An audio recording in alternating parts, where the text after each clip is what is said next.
விஜய் 3-4 சீட்டு ஜெயிச்சா பெரிய விஷயம். திமுக அவர்கள் வெற்றி பெற ஆட்சியை தக்க வைக்க போராடுவார். டிஎம்கேலாம் எதிர்கட்சி அந்த 3வது 4வது 2011 மாதிரி ஆயிடுவாங்க. களத்திலேயே இல்லாதவங்களை பத்தி நான் பேச போறது இல்ல, அவங்களுக்கு சம்பந்தம் இல்லை அப்படின்னு சொல்றாரு. அப்படின்னா தைரியமா அறிவிங்க. விஜய் பிரிக்கிற வாக்குகள் எல்லாமே என்டிஏக்கு சாதகமா போய் முடியும். செங்கோட்டையனெல்லாம் ஒரு பெரிய தலைவராக நினச்சிட்டு பேசிட்டு இருக்காங்கன்னா இவங்க எந்த லெவலில் இருக்காங்க பாருங்க. செங்கோட்டையன் சொன்னதும் அப்ப உருட்டுதான் சொல்றீங்களா? வேற என்ன, இறங்கினாதான் நான் முத்தம் கொடுப்பேன் அப்படிங்கிறாரு. அப்புறம் நாளைக்கு 10 பேர் ஏறுவோம் முத்தம் கொடு தலைவா இறங்குறேன்னு.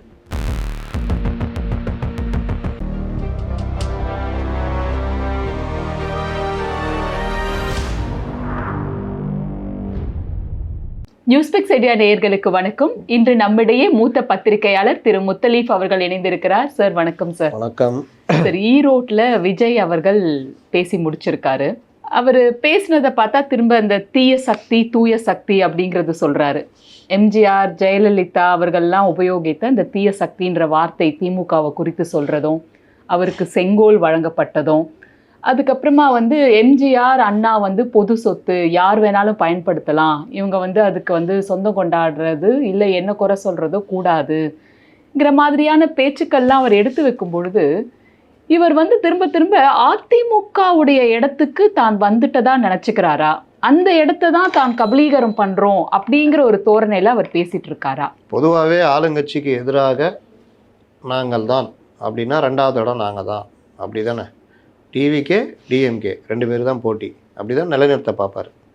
ஆனால் நம்மளாம் கணிக்கிறது என்னென்னா இவர் ஒரு மக்கள் நல கூட்டணி, அதிலே பெரிய மக்கள் நல கூட்டணியாக இவர் இருப்பார். இவர் டிஎம்கேடுன்னு தான் வாக்குகளை பிரிப்பார், அவங்களுடைய கோர் ஓட்டை தான் எடுப்பார். அப்படி எடுத்தால் கிட்டத்தட்ட 15-18% கூட சொல்ல முடியாது, 20% கூட எடுப்பார். இந்த சைட்லேருந்து ஒரு 5% அப்படி எடுப்பார். அப்போ இவர்கள் கோர் ஓட்டை தான் இவர் பிரிக்கிறான்றப்போ திமுகவை 3வது இடத்துக்கு தள்ளுறதுக்கு வாய்ப்பு இருக்கிறது. இல்லைன்னா அப்படி கூட சொல்ல முடியாது, இவர் பிரிக்கிற வாக்குகள் திமுக ஆட்சியை வீழ்த்தும். ஒரு 60-70 சீட்டோட முடங்குற மாதிரி திமுக மாறிடும்.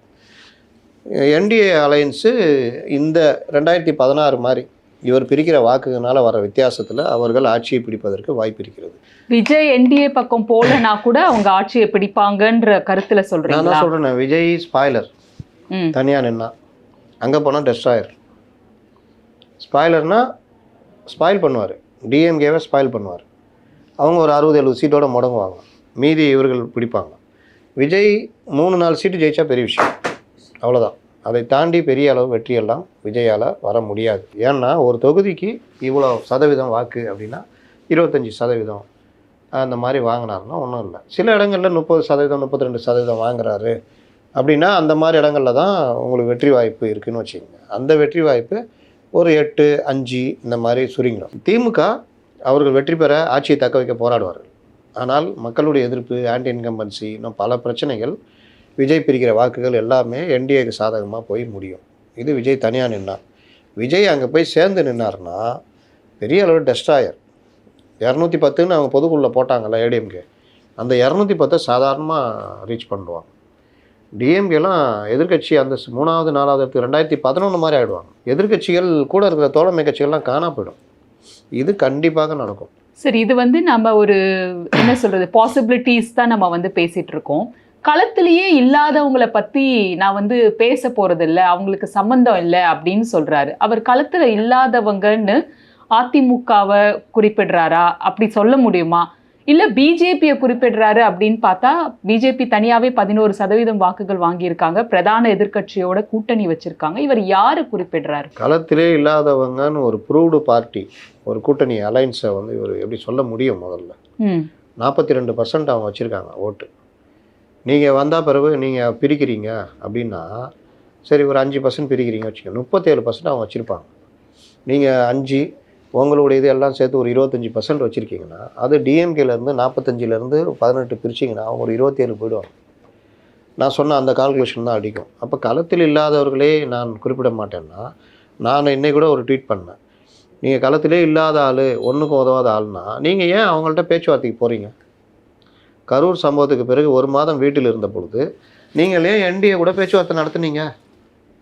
அப்போ உங்களுக்கு தெரியுது நம்ம வந்து திமுகவை தனித்து எதிர்க்க முடியாதுன்னு. நடுவில் கொஞ்சம் சூழ்நிலை மாறினோன்னா டிஎம்கே ஸ்லீப்பர் செல் சில பேர் இருப்பாங்கல்ல, அவங்களுடைய பேச்செல்லாம் கேட்டு அவருக்கு தான் டைலமா இருந்துகிட்டே இருக்குமே. கொஞ்சம் பேக் அடிக்கிறீங்க. இல்லை கொஞ்சம் டிமாண்டை ஏற்றி இப்போ இவங்க பிரேமலதா மாதிரி டிசம்பர் நெருக்கத்தில், இது ஜனவரி நெருக்கத்தில் நம்ம ஏதாவது கூட்டிக்கலான்னு கூட ஐடியாவாக இருக்கும். ஏன் நான் இதை சொல்கிறேன்னா, இன்றைக்கி அவர் சொன்னார்ல, நான் வந்து அரசியல் எதிரி, கொள்கை எதிரி, இதில் என்ன சந்தேகம், எனக்கு சந்தேகம் இருக்குதா, உங்களுக்கு சந்தேகம் இருக்கான்னு, அப்படின்னா தைரியமாக அறிவிங்க. நாங்கள் என்டிஏ உடன் கூட்டணி இல்லை, திமுக வீழ்த்துவதே எங்கள் லட்சியம், திமுக தவேகா இதுதான் போட்டியே, அவர்களோடலாம் நாங்கள் சேரவே மாட்டோம், அதிமுகவுடனும் பாஜகவுடனும் 2027 தேர்தலில் கூட்டணி இல்லை.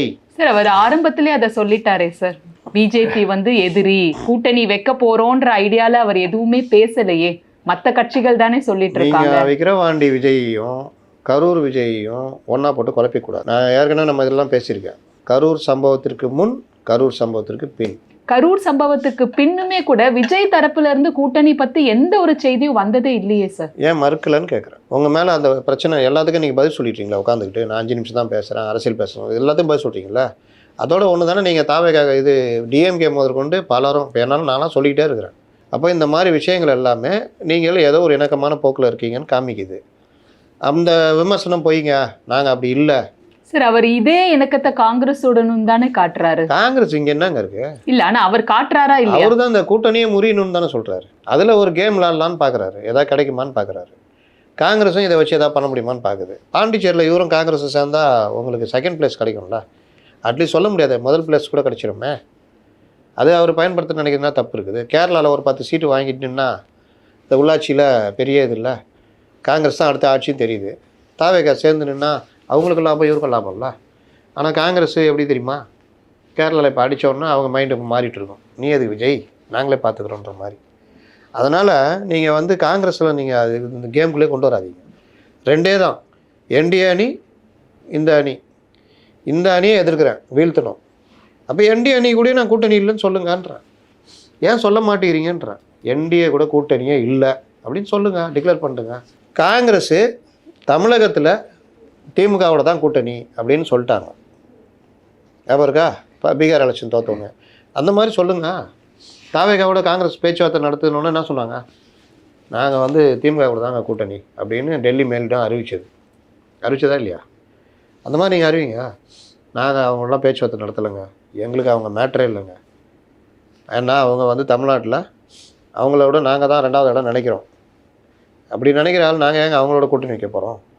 இவர்களை வீழ்த்துகிற அதே நேரத்தில் ஒரு சேர அவர்களையும் தான் வீழ்த்துறது எங்கள் எண்ணம். ஆட்சியில் இவங்க இருக்கிறதுனால இவங்களை பிரதானப்படுத்துகிறோம். மற்றபடி மற்றவங்க சொல்கிற மாதிரி அவங்களோடலாம் எங்களுக்கு கூட்டணியே கிடையாது. எந்த காலத்திலும் நாங்கள் கூட்டணி வைக்க மாட்டோம். சொல்லுங்கள், ஏன் சொல்ல மாட்டேங்கிறீங்க? அப்போ தெரியுதா? நான் தான் சொல்கிறேன், பேச்சுவார்த்தைகள் போய்கிட்டு இருக்குது, குழப்பங்கள் நீடிச்சிக்கிட்டு இருக்குது, ஏகப்பட்ட கோஷ்டி சண்டை. கட்சி இப்படி முளைக்கவே இல்லை, அதுக்குள்ளே 1000 கோஷ்டி சண்டை பிரச்சனை, ஒருத்தர் குழி பறிக்கிறதுக்கான வேலைகள்லாம் போய்கிட்டு இருக்குது. தாவேக்கால சொல்கிறீங்க? தாவேக்கால தான் சொல்கிறேன். அதற்கு பிறகு கொள்கைன்னு எதுவுமே பெருசாக இது கிடையாது. செங்கோட்டையனெல்லாம் ஒரு பெரிய தலைவராக நினச்சிக்கிட்டு பேசிகிட்டு இருக்காங்கன்னா இவங்க எந்த லெவலில் இருக்காங்க பாருங்க. அப்போ செங்கோட்டையன் பொதுக்கூட்டத்துக்கு முன்னாடி தான் சொன்னார், விஜய் பேசுவது ஒரு வரலாற்று மாற்றத்தை உருவாக்கும். விஜய் எப்படி பேச போகிறாரு பாருங்கள், வேறு லெவல் அப்படின்னாங்க. நம்மளாம் கூட பயந்துட்டோம், செங்கோட்டையன் ஏதாவது ட்ரைனிங் கொடுக்க போகிறாரோ ஒன்று. அவரே வெண்டைக்கான்னு தெரியும் நமக்கு, இருந்தாலும் சரி அதே மீறி ஏதாவது ட்ரைனிங் கொடுத்துருவாரோ அப்படின்னு. 2வது, பெரிய மாற்றங்கள், அரசியல் இந்தியாவே எதிர்பார்க்கும் மாற்றம் நிகழும்னாரு. கரெக்டா? பல பேர் இணைய போறாங்க, அவங்க பேரை வெளியிடலனும் சொன்னாங்க. முன்னாள் அமைச்சர்கள்லாம் அதில் இருக்காங்க, அவங்கள பற்றிலாம் சொன்னால் ஹவுஸ் அரெஸ்ட் பண்ணிடுவாங்க அந்த அளவுக்கு சொன்னாரு பிரஸ் மீட்ல. உண்மைதான். இவர் ஏதோ அங்க ஹோட்டல்ல பர்சனலா பேச போறதா ஒரு தகவல் இன்னைக்கு வந்து ஒரு சில செய்தியா வெளியே வந்தது. இணைய கூடியவங்க கிட்ட பேசுவாரு அப்படிங்கிற மாதிரி செய்திகள் வெளியிடுறாங்க. உருட்டுறதெல்லாம் ஒரு உருட்டுன்னு வச்சுக்கிட்டு கண்டதை உருட்டுவாங்க. செங்கோட்டையன் சொன்னதும் அப்ப உருட்டுதான் சொல்றீங்களா? வேற என்ன, செங்கோட்டையனுக்கும் டிடிவிக்கும் ஒரு ஒற்றுமை உண்டுங்க. வாட்டில் ஏதாவது சொல்லினே இருப்பாங்க, எதுவுமே நடக்காது. ஆனால் புஷிக்கு தெரியும். இப்போ போய் சொல்லுவார், தலைவரை இதுதான் நான் சொன்னேன், இது டம்மி பீஸ், நீ தான் நம்பலை, அவர் பெரிய ஆள்னு இந்தவங்களாம் தூக்கிட்டு உருட்டின்னு வராங்க, என்னை கவுக்கிறதுக்குனே பண்ணுறாங்க தலைவரை, நீ இன்னும் நம்பினுக்கிறீங்க. ஆமாம்மா, என்ன கூட 1/2 மணி நேரம் பேசுன்ட்டாப்புல, பேசாட்டு நான் வாக்கு கொடுத்துட்டேன்ட்டாப்ல. இவ்வளோ பெருசாக கொடுத்துட்டாரு. நானும் படித்து முடிக்கிறதுக்குள்ளே 35 நிமிஷம் ஆயிடுச்சு. நீங்கள் என்ன பேசினாருன்றீங்க விஜய்? படிச்சாரா பேசினாரா? சார் அவர் படிச்சதுலயே ஒரு பெரிய தடுமாற்றம், நடுவுல நிறைய பாஸ் இருந்தது. அப்புறம் ஒரு இடத்துல ஒரு தொண்டரை சரி பண்றாரு, டிசிப்ளின் பண்றாரு. எதிர்கட்சி தொண்டர் அவன் வந்து நண்பா நண்பி. அதுக்கப்புறமே ஒரு ஃப்ளோ மிஸ் ஆன ஃபீல் எனக்கு கிடைச்சது சார். உங்களுக்கு என்னைக்குங்க ஒரு பேச்சில் ஃப்ளோ இருந்திருக்குது? நீங்கள் நல்லா ஒன்று புரிஞ்சுக்கிங்க. உங்களுக்கு தெரிஞ்ச சப்ஜெக்ட் பற்றி டக்குன்னு மேடையை தொட்டு பேசுங்கன்னா நீங்கள் அதில் இன்னும் கொஞ்சம் ஹோம்ஒர்க் பண்ணிட்டு ஒரு சரளமாக பேசுவீங்க. இந்த பிரச்சனை அந்த பிரச்சனை இதுன்னு பேசுவீங்க. யாராவது கேள்வி கேட்டாலும் அதுக்கு பதில் சொல்லுவீங்க. சில பேர் மனப்பாடமும் இல்லாமல் சப்ஜெக்டை வச்சு பேசிட்டு போவாங்க. சில பேர் பேச வந்துட்டு அங்கே ஸ்டக் ஆகிடும். மைக்கு ஆளுங்கள்லாம் பார்த்தோன்னா பிபி எகிரிடும். இவர்களுக்கு என்ன பிரச்சனைனா எலைட் பாலிடிக்ஸ். இவர்கள் மக்கள் பிரச்சனையை பற்றி இவர்களுக்கு தெரியவே தெரியாது. நீங்கள் பாருங்கள், புஷிக்கு தெரியுமா? புஷிக்கு தமிழ்நாட்டிலே என்னன்னு தெரியாது. ஆதவ் அர்ஜுனா பெரும் பணக்காரர். அவர் வாழ்க்கை ஒரு கட்டத்துக்கு மேலே எலைட்டாக தான் இருக்கும். Vijay born with silver spoon, அவருக்கும் இது எதுவுமே தெரியாது. அருண்ராஜ் அரசு அலுவலர். அவர் டிகிரி முடித்ததுலேருந்து அவர் வேறு லைஃப் போயிருப்பார். மற்றவர்களும் அதே மாதிரி தான். அப்போ இவர்கள் மண்ணின் மைந்தர்களாக மக்கள் பிரச்சனையோடு இணைஞ்சி, இல்லாட்டி கட்சிக்காரர்களே கீழே இருக்கிறவங்களோட பழகி பிரச்சனைலாம் என்னான்னு பேசி, அந்த மாதிரிலாம் டெய்லி பேப்பர் படித்து டெய்லி இருக்கிற பிரச்சனைகளை விவாதிச்சு அப்படி இருந்தால் அவங்களுக்கு அந்த பிரச்சனையே வராது. அப்போ கீழே கேட்குறவங்க காண்டாயிடுவான். ஏன்னா அவனும் கேள்விப்பட்டிருப்பான். அப்போ ஆமாடா, இந்த மதுவை வச்சுக்கிட்டு நீங்கள் வியாபாரம் பண்ணிக்கிட்டு இருக்கிறீங்க, இந்த மக்களை கொள்ளடிக்கிறீங்க. சார் அது ஒருவேளை ஜென்சி க்ரௌடுக்கு அந்த பிரச்சாரம் எடுபடாதுன்னு நினைக்கிறாரோ? அவங்க தெரிஞ்சுங்க, ஜுன்சிலாம் அப்புறம் விட்டுருங்க. இதெல்லாம் இவனுங்க சொல்கிற வார்த்தை, இவனுங்க சொல்கிற எலைட் அரசியல். அதுக்குள்ளேயே வராதிங்க. ஜென்சியாக இருந்தாலும் ஜொன்சியாக இருந்தாலும் கன்சியாக இருந்தாலும் எதா இருந்தாலும் பிரச்சனை அவனுக்கு இருக்குங்க. மழை பெஞ்சு அதுதான் விஷயம். தொட பயப்படுறது இல்லை, தெரியல. மழை பெஞ்சு தண்ணி நிற்கிறியா? வீட்டுக்கு போக முடியலையா? என் வீட்டுக்குள்ளேயே தண்ணி வருதுயா? நான் எப்படி வாழ முடியும்? 4000 கோடி சென்னையில் சென்னை இன்னைக்கு இப்படி இருக்குதுங்க அப்படின்னு பேசினாருன்னா ஜொன்சிக்கு நான் புரியாதா? ஆமாம், என் தலைவர் பேசுகிறாரு கரெக்டாக, அவன் போய் 4 இடத்துல பேசுவான். அப்போ நீ எதுவுமே பேசணும்னா ஒரு 6ஆம் கிளாஸ் படிக்கிற பையன் செவுரு இருந்து செத்து போயிட்டான். எல்லா கட்சிகளும் கண்டனம் தெரிவிச்சாங்க. நீ எங்க இருக்கீங்க? எடப்பாடி உட்பட பேசினார் அதை பத்தி. இதுதான் நான் இவங்கள்ட்ட சொல்றேன் எலைட் அரசியல்னு. ஏன்னா இவர்கள் முதல்ல ஒரு கட்சியுடைய நடைமுறையே இவர்களுக்கு தெரியல. இவங்களுக்கு முதல்ல ஆஃபீஸ் இருக்காங்க. நான் கேட்குறேன், கட்சி ஆஃபீஸ் இருக்கா? அறிவாலயம் போனீங்கன்னா எப்போ வேணாலும் போகலாம். எல்லா கட்சியிலையுமே அந்தந்த தலைவர்களுக்கு தனி ரூம் இருக்கும். இன்னைக்கு செங்கோட்டையன் கட்சியில் சேர்ந்துட்டார், எங்கே போய் உட்காருவார்? அதை வச்சு நான் ஆஃபீஸுக்கு தான் போகணும். சார், செங்கோட்டையன் அவர்கள் பற்றி சொல்லும் பொழுது இன்னைக்கு அவரோட பேச்சில் விஜய் உடைய பேரை கூடயும் அவர் சொல்லலையே சார். அருண்ராஜ் கூட பேரை சொல்றாரு, விஜய் அவர்களுடைய பேரை. இவருக்கு அருண்ராஜ் வந்து ஒரு IRS ஆஃபீஸர், அவருக்கு ஒரு புரோட்டோகால் இருக்கும். விஜய்னு கூட சொல்லுவார். இருந்தாலும் கட்சிக்காரங்க கோச்சிக்க போகிறாங்கன்னா தலைவர் விஜய்னு ஏதாவது சொல்லிட்டு போயிடுவார். இவர் வந்து பரம்பரை இந்த கொத்தடிமை இதுலேருந்து வந்தவர். அதனால் இவர் விட்டா காலில் கூட விழுந்துருவார். ஸோ அந்த பழக்கத்தோட நீட்சி தான் தலைவர் அப்படின்னு பேர் சொல்கிறதுலாம் பயம். புரட்சி தமிழர்னு சொல்ல வந்துட்டார், நல்ல வேலை. அப்புறம் யோசிச்சிட்டாப்பில், இனிமேல் எல்லாம் புரட்சி தளபதி பேர் வச்சுருவோம். புரட்சி தளபதி யார் இல்லை, விஷால் இல்லை.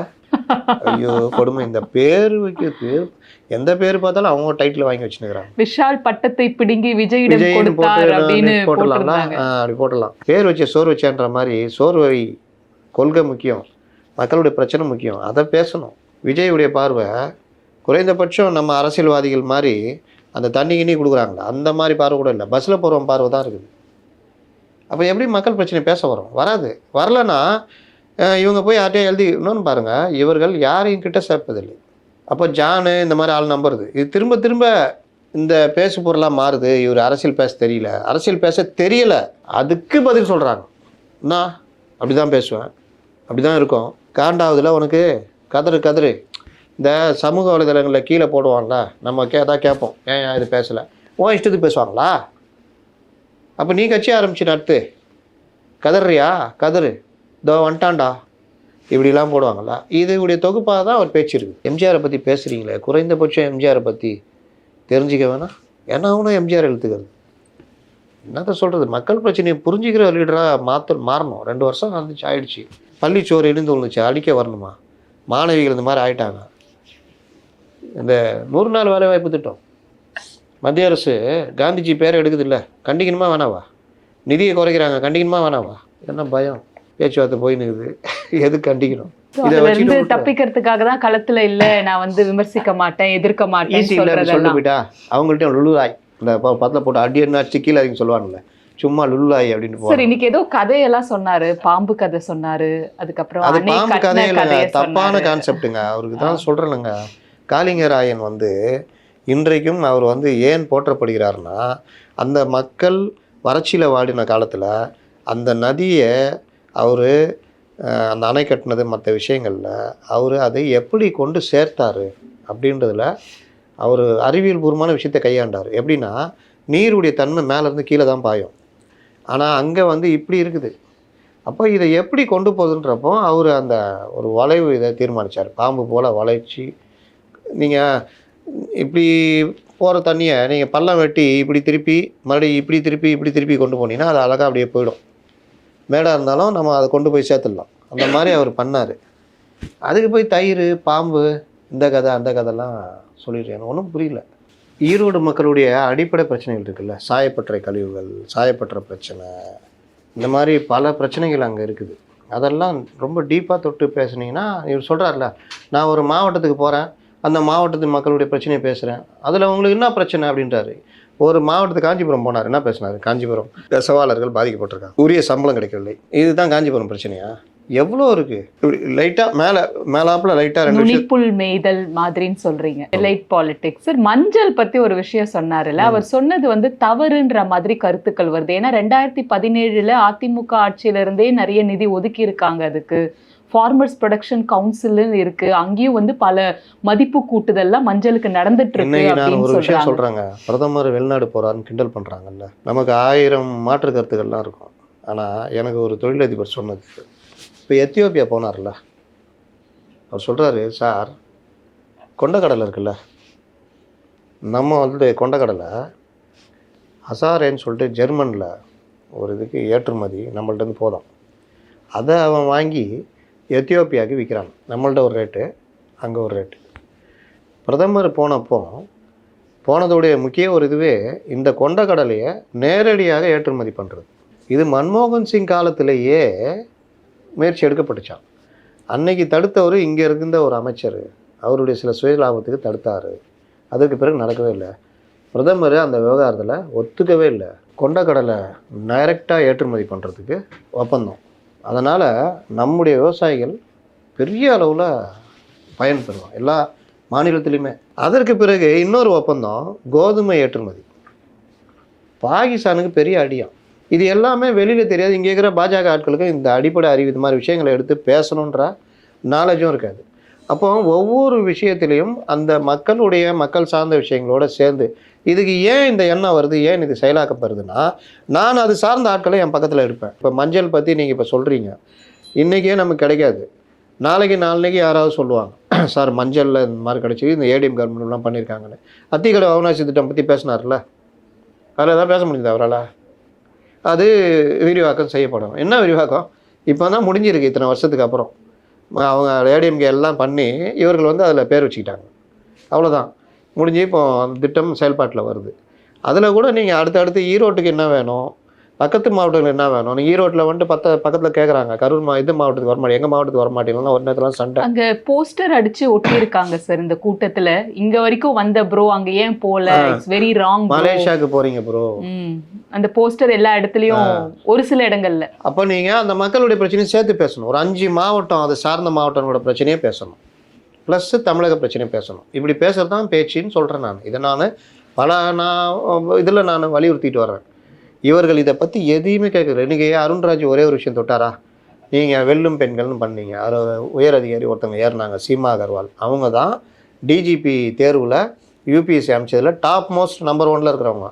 அவங்கள இன்னைய வரைக்கும் நியாயமாக அவங்களுக்கு கொடுக்கணும், கொடுக்காம அவங்கள மேடையில் ஏற்றுறீங்க, வெல்லும் பெண்கள் நிகழ்ச்சி நடத்துறீங்க, அது எப்படி நியாயம்னு அவர் கேட்குறாரு. இது இப்படி தான் நீங்கள் கனெக்ட் பண்ணணும். பயப்படுவாங்க கவர்மெண்ட்டு எங்கே சரி. ஆனால் அவர் திரும்ப சொல்கிறது என்னன்னா, நான் மக்கள் பிரச்சனையை பேசுகிறேன், இதுதான் அரசியல், இது அரசியல் இல்லைன்னா வேற என்ன அரசியல், இன்னைக்கு ஒரு கேள்வியை கேட்டிருக்காரு. அதோட என்னை பார்த்து எல்லாரும் கதறீங்க, ஒன்றிய அரசுக்கும் இங்க இருக்கிற திமுக அரசுக்கும் என் கேரக்டரை புரிஞ்சுக்க முடியல அப்படிங்கிற ஒரு விஷயத்தையும் எடுத்து சொல்றாரு. பெருமை அவருடைய பேச்சில் பெரும்பாலும் மற்றவர்கள் பேச்சில் இவரை புகழ்ந்து வருங்கால முதலமைச்சர் மக்கள் ஏற்றுக்கொண்டு விட்டார்கள் இப்படி ஒரு அஜெண்டா. இவர் பேச்சில் சுயபெருமை, அடுத்தவர்களை இந்த அவரை பற்றி விமர்சனங்களுக்கு பதில் சொல்கிறது இப்படி தான் இருக்கும். மக்கள் பிரச்சனைகள் நான் பேசுகிறேன்றாரு. இவ்வளோ நேரம் நம்ம என்ன சொல்கிறோம்? மக்கள் பிரச்சனையை நீங்கள் பேசலைன்றோம். கடைசியாக இப்போ இந்த கூட்டத்தில் இந்த ஒரு வாரம் நடந்த தமிழகத்தில் நடந்த சம்பவங்களுடைய கோர்வை ஏதாவது பேசியிருக்கீங்களா? 100 நாள் வேலை வாய்ப்பு திட்டம் எவ்வளோ பிரச்சனை. ஒரு பக்கம் திமுக எதிர்க்குது, இன்னொரு பக்கம் திமுக எதிர்த்துட்டு அதிமுக அடிக்குது, இதில் கோத்து விட்றாங்க, நீ என்ன பண்ண அப்படி இப்படின்னு. இன்னொரு பக்கம் அதில் 120 நாள் ஆக்குனதை வரவேற்க தகுந்தது, அதை டிஜிட்டல் மயமாகிறது அதை விட வரவேற்க தகுந்தது, அதில் ஜிபிஎஸ் கொண்டு வரது இன்னும் வரவேற்க தகுந்தது. ஏன்னா நீ 50 பேர் வச்சுட்டு 100 பேர் என்னன்னா ஜிபிஎஸ் காட்டி கொடுத்துரும். டிஜிட்டல் மயமாகிறதுனா சம்பளத்தில் பாதி கொடுத்துட்டு பாதியை கட் பண்ண முடியாது, நேராக அவன்கிட்ட போவோம், அப்புறம் கஞ்சி குத்தாடி வாங்கிறது உன் சாமர்த்தியம். இந்த மாதிரி பல விஷயங்களை கொண்டு வராங்க. அதில் என்னென்ன பாதிப்பு இருக்குன்றது நம்ம பார்த்துக்கிட்டு இருக்கிறோம், என்னன்னு கொண்டு வரணும்னு. பேர் ஏன் மாற்றுறீங்க? காந்தி பேரை எதுக்கு மாற்றுறீங்க? இந்த கேள்விகள்லாம் வைக்கிறது நியாயமான கேள்விகள். மத்திய அரசு மாநில அரசுக்கான நிதியில் ஏன் கை வைக்கிறீங்க? 40% நீ கொடுனா அவன் ஏற்கனவே நிதி சுமையில் இருக்கிறான், அதுதான் நியாயமான இது. இதெல்லாம் ஏன் பேச மாட்டேங்கிறீங்க? இதுதானே அரசியல். அப்போது கீழே இருக்கிற விவசாயிகள் எல்லாருமே அதில் கனெக்ட் ஆவாங்களா? ஜென்சியே கனெக்ட் ஆகுமா? எங்கள் அப்பா பிரச்சனை, எனக்கு பிரச்சனை அதுன்னு இதை தானே தொடரும்.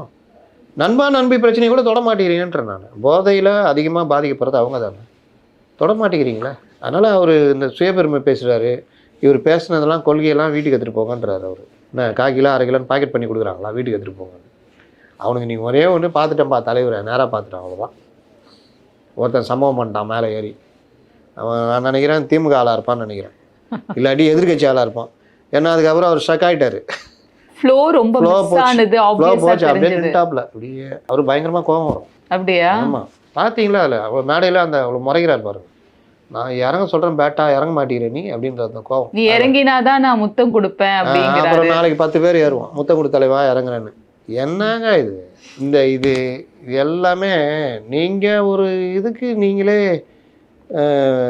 அதாவது இந்த சினிமாக்காரங்கிட்ட அந்த புத்தி. அவர் ஏறி வரும்பொழுதே கையை இப்படி வச்சுட்டு தான் அந்த மேனரிசம் வந்து அதெல்லாம் பரவாயில்லைங்க. நம்மளாம் சொல்றோங்க, நீ வாயா வந்து இது பண்ணு வணக்கம் சொல்லு. இப்போ எம்ஜிஆர்லாம் 4 சைடும் வணக்கம் சொல்லுவார், கலைஞர் கையாட்டுவார், உதயசூரியன் மாதிரி காட்டுவார், விஜயகாந்த் இதே மாதிரி போவார், ஜெயலலிதா அப்படி கையாட்டுவாங்க. அது ஒரு தொண்டல் உற்சாகம், அதுல ஒரு இயல்பு நிலை தெரிஞ்சது. இதுல இல்லை. ஸ்கூல் பையனை பிடிச்சி மேடையில் தள்ளி விட்ட மாதிரி வந்தா திடீர்னு மேடை ஏறுறோம் பார்த்துருக்கீங்களா? அப்படியே தயங்கிட்டு அப்படி இப்படி வருவோம். அந்த மாதிரி அதை தான் சொல்கிறேன். அந்த போஸ்டர் அதுக்கு தானே அவனுக்கு 9 கோடி ரூபா கொடுத்துக்கிறாங்க அந்த ஜான் ஆரோக்கியசாமிக்கு. நான் என் நெஞ்சில் குடியிருக்கிறதே மறந்துட்டார் ஒரு கூட்டத்தில். அம்மா யாரும் ஞாபகப்படுத்தினா போல கட்சியில் நான் மறந்துட்டேன் அப்படின்னு சொல்கிறாரு. என் ரத்தத்தின் ரத்தமான உடன்பிறப்புகளேன்னு எம்ஜிஆர் சொல்லுவார், பெரிய கைத்தட்டு வரும். ஜெயலலிதாவும் அதே மாதிரி ஒரு இது சொல்லுவாங்க, என் இதய தெய்வம் புரட்சி தலைவர் அப்படின்னு ஏதோ ஒன்று சொல்லுவாங்க, அதில் பெரிய கைத்தட்டு வரும். என் உயிரினும் மேலான உடன்பிறப்புகளேன்னு கலைஞர் சொல்லுவார். அப்படியே அதிரும். ஜெயலலிதா மக்களால் நான் மக்களுக்காக ரொம்ப லேட்டஸ்ட். நான் சொல்றது அவங்க இதய தெய்வம் புரட்சி தலைவர்னு ஏதோ ஒன்று சொல்லுவாங்க. அவங்க ஆரம்பிக்கும் பொழுது தொண்டர்களே அன்பு தொண்டர் சொல்லுவாங்க, அதுக்கு கடவுளே வரும். இந்த மாதிரி ஒவ்வொருத்தரும் ஒரு ஸ்டைல் வச்சுருப்பாங்க. இவர் இந்த வச்சுட்டு மறந்துடுறாரு. டெய்லி நடந்தால் ஞாபகம் இருக்கும், போன மாதம் அதோட இந்த மாதம்னு வந்தால் என்ன ஞாபகம் இருக்கும். நீங்கள் இன்னமும் என்டிஏவோட விஜய் சேருவதற்கான வாய்ப்புகள் நிறைய இருக்குன்றத உறுதியாக நம்புறீங்க? இப்போ கூட நான் பேசினேன். ஆமாங்க, ஏதோ ஒரு சேனலில் பேசிகிட்டு இருக்காங்க. நாங்கள் அமித்ஷா சென்னையில் தங்க போகிறாரு, எதுக்கு வருவார் அவர்? பார்க்கலாம் சார். இந்த புதிருக்கான விடை இன்னும் ஒரு மாதத்துலையாவது நமக்கு தெரிய வரும்னு எதிர்பார்க்கலாம். இவ்வளவு நேரம் உங்களுடைய கருத்துக்களை பகிர்ந்ததுக்கு ரொம்ப நன்றி சார். வணக்கம்.